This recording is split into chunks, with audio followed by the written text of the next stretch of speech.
advice on sisters becoming medical professionals and how they can behave, and how they can bring benefit to the ummah. Then, sisters, this slogan, which is actually an Ikhwani slogan, we need female doctors, we need female nurses, as if we haven't got a belly full of them. As if we have no female doctors in the ummah. The ummah is filled with female doctors and dentists and nurses. Everywhere you look. Aapki beti kya kar rahi hai, wo doctor hai. Aapki beti kya, wo dentist hai. Aapki beti, everyone's on it. We're walking around thinking that if my daughter doesn't become a doctor, subhanallah, the whole ummah is going to fall apart. So I have to sacrifice my daughter to become a doctor. This is the fallacy and sloganism of the Ikhwan and other than them, who want to, and likewise certain societies like the Western societies, who want to really westernize our women. Because if you can westernize younger people, men and women, from the younger generation, and if you can indoctrinate them through the university process and through the college process, because it is really, they're trying to socialize them into their environment. Indoctrinate them, if you want to use the word, brainwash them into their liberalism, their liberal ideas. Predominantly those liberal ideas and those Western ideas and those Eurocentric ideas come from university campuses. That's where they come from. So the youth movements in the university campuses, that your son hasn't gone there or your daughter hasn't gone there to study Western liberalism. They've gone there to study medicine, but they come out liberal. They come out accepting, LGBT, for example, and transgender identities. But you say, well, I sent you in to do medicine. You've come out with pink hair and a big ring in your nose and studs in your cheek. And you're talking about going to the Pride March. But you said you were studying medicine and you were studying dentistry. How did you come out like that? Because you are a naive parent. You're naive. You think that university campuses are only for the study of engineering or medicine, which they are as well. I'm not saying that they don't study that. But greater than that is that university campuses, especially in the Western world, in all of Europe, all of of North America, Australia, all of those, if you want to use them, these, Europeanized nations, all of them are far left, radical, liberal places where your children enter and they undergo an indoctrination into Western, left-wing, liberal ideologies. Socialist and Marxist. So they come out, a large proportion of them. If you say, well, my son went, it didn't happen. Yeah, because he survived. Allah guided him and he kept upon the straight path, so he survived. But the vast majority of them don't survive. That's why the West is the West. That's why the greatest movement at this present moment, the greatest sociological movement or societal movement in the Western world in terms of liberalism is the LGBT movement, practiced by 0.001% of most nations, according to statistics and, the Gallup polls and others, that they do these measurements. So it's 0.0001. Some inconceivably small amount are homosexual. Are transgenders, meaning that these are men who consider themselves to be women or women who consider themselves to be men. Very small number. Almost inconceivably small. That's why you never see them in the West generally. Even in your general city centres, you don't see them, or town centres, or, in your areas in Birmingham, Manchester, you don't see them. Because they're a very, very insignificant minority. Yet, in terms of political clout, there is no group more powerful than them today. They will shut you down. You will lose your job. You will be, you'll be closed down on social media platforms. They will block your accounts. because they will call you homophobic or transphobic. You know, they will give you these types of names. All of this indoctrination predominantly takes place on university campuses in the middle classes, and usually white middle classes. Then it permeates through into the rest of society. So now, the question, going back to the question, advising Muslim sisters on becoming medical professionals? No, we've got enough medical professionals. Barakallahu feekum. There is sufficient medical professionals that suffices. If the day comes when we're falling short, rest assured we're going to let you know. Alright? We're going to let you know. Does that mean you shouldn't be educated? Yes, be educated. Be educated in something that is worthwhile, so you don't have to go into the medical profession and start touching men. Because if you're a medical professional in Europe, you can't say I'm not going to touch a man, because that is discrimination. Or that you say, well, if you don't mind, I don't really want to touch, I only want to work with women. So a transsexual walks in, a transgender, a man who thinks he's a woman. And he says, you know, I've got a spot or a scar on my thigh, upper thigh. He said, but you're not really a woman. By you saying that that he is not really a woman, you have discriminated, you've lost your job. Gross misconduct for mislabeling and mispronouncing. Gross misconduct. Sisters, we don't need you in the medical profession. We need you far away from the medical profession. We need you in the job for which you are most useful and productive, and that you are precious and required in this role. As a mother, as a wife, as a home builder, as a teacher, as an educator, as a raiser of the next generation of men and women who are truly men, worshippers of Allah, pious and righteous, truly women who are going to grow up to be your daughters, who worship Allah, wear the hijab, respectful, honorable, brave, courageous, educated. So if you want to take because you mentioned here profession. If you want to take any profession, then take that profession. What do you need for this profession? You need knowledge of the Sharia. You need knowledge of ahkam of the Sharia. You need knowledge of how to pray, how to fast, what's the aqidah, what's tawheed, how to be a good wife, how should my husband behave towards me, how should I be as a parent, how should I be as a mother, how should my husband be as a father, how does society work, what are the plots of society, how will they come and take my children away from me and indoctrinate them against the religion. So, what tools do you need to educate you in that? So yes, you need language. You need language. So, whichever country that you're living in, learn the language of that land. Arabic is the foundation that every Muslim must learn anyway. Right? You need to know, and that's why I mentioned the knowledge of the Sharia and the Aqidah and so on. After that, then yes, you can educate yourself. You can learn history, you can learn geography, you can learn engineering, work from home, get your degree at home, and by the age of 18 and 19, you should be married, building a home. Don't wait till you're 32 or 42 even, as some, and I've heard in our societies, in our communities, girls and women who are not married and they remain unmarried till their late 30s. Unmarried to their late 30s or early 30s. And then by that time, whatever is available, they take. And that could be an abusive husband. A husband that doesn't really care for you because he knows that basically he's married you because there's no one else. Women are selective. Let me make that clear to you. Understand this term. Women are more selective than men. So women will be very careful about who they select to marry.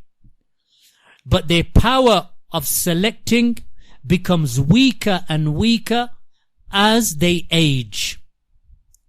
Why? Because men know what they want. Because men are less selective.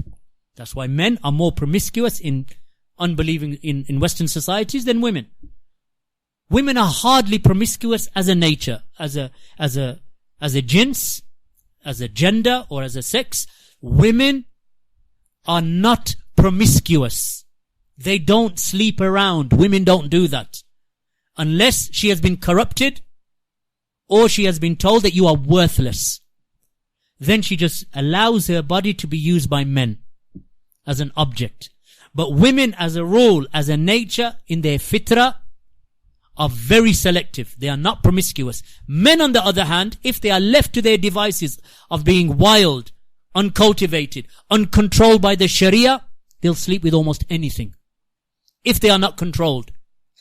Allah subhanahu wa ta'ala sent down the Sharia that places and instills fear in men. Be good to your women, as the Prophet ﷺ used to say.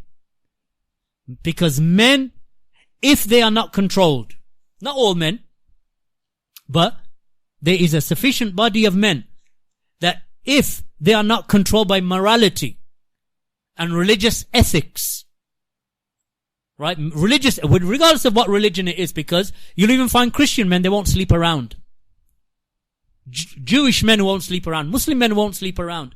Because they're religious and their religion teaches them, if you do this, then God will punish you.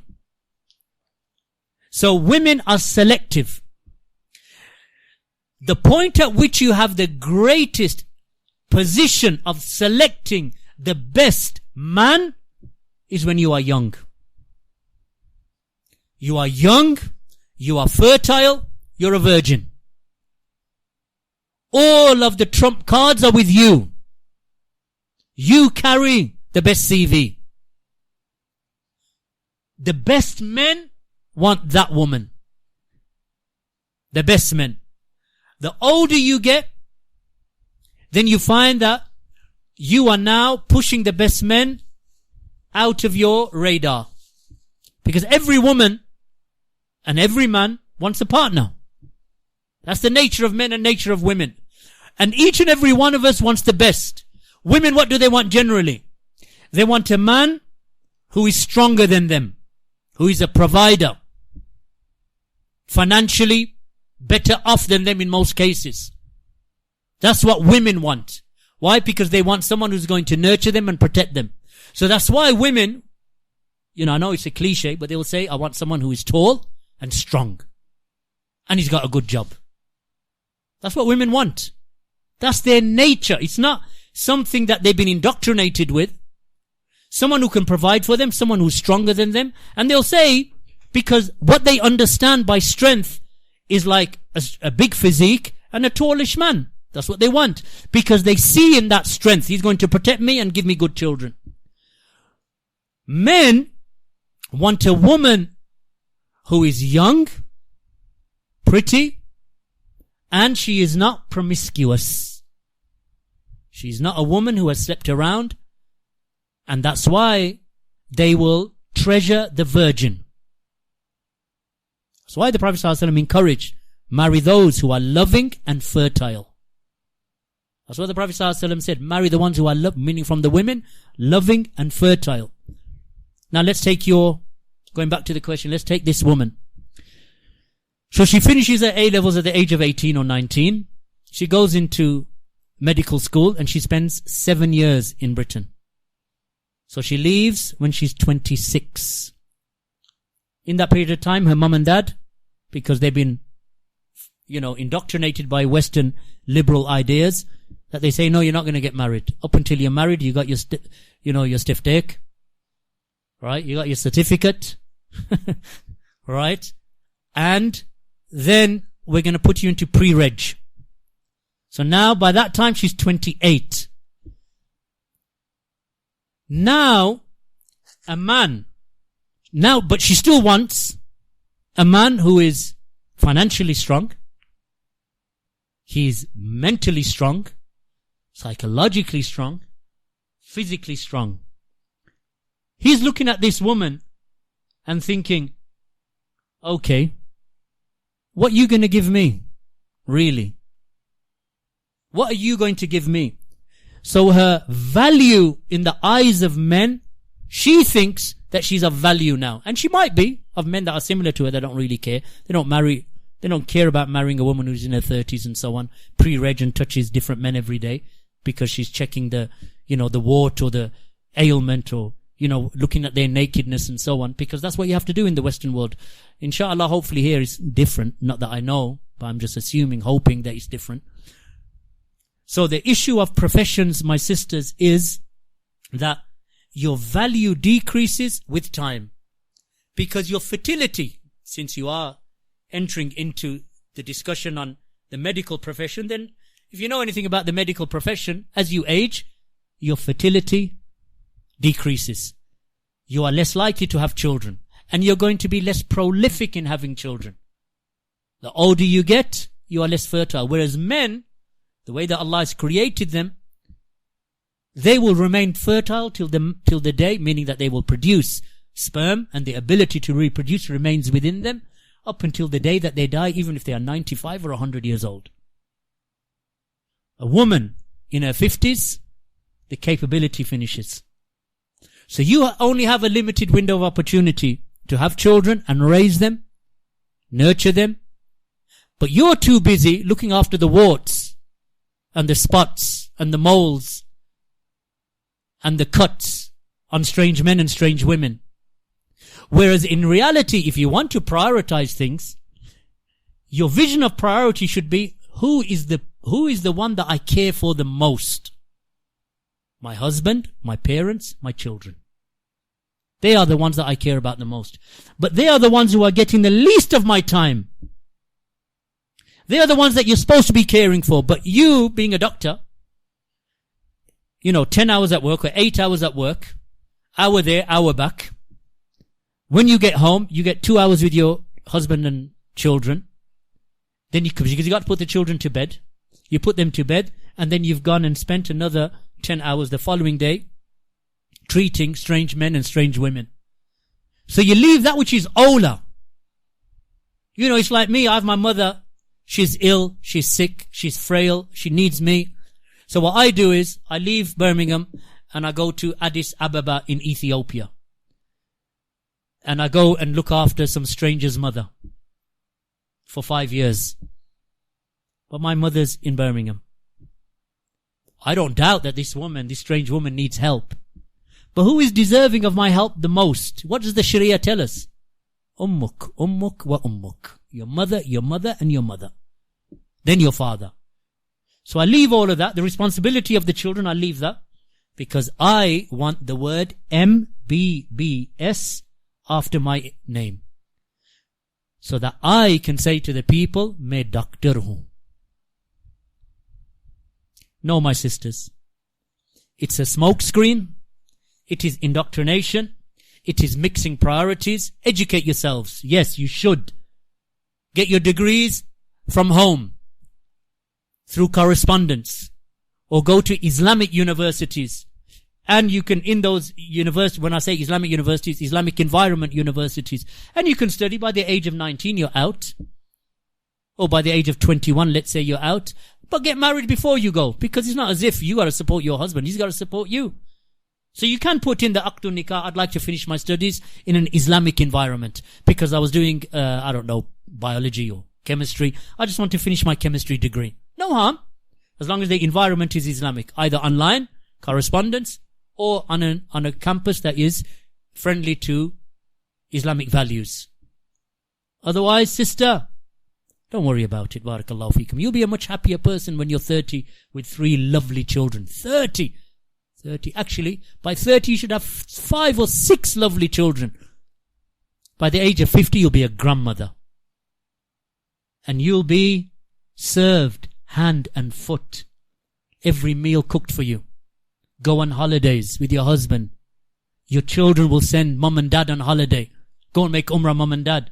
Why? Because they're adults and serving their parents. Well, instead you want to look at someone's athlete's foot.